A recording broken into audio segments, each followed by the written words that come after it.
সন্তান হারানোর বেদনা যে কতটা অসহনীয় তা শুধু সেই বাবা মাই জানেন, যাদের কোল খালি হয়ে গেছে।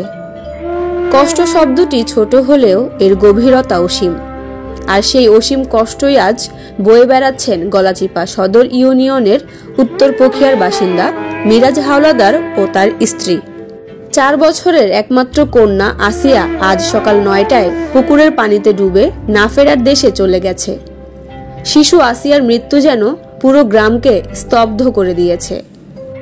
এই শোকে বাকরুদ্ধ গোটা গ্রাম। কেউ মায়ের আহাজারি দেখে চোখে পানি ধরে রাখতে পারেননি। সন্তানের লাশের পাশে বসে নির্বাক বাবা মা।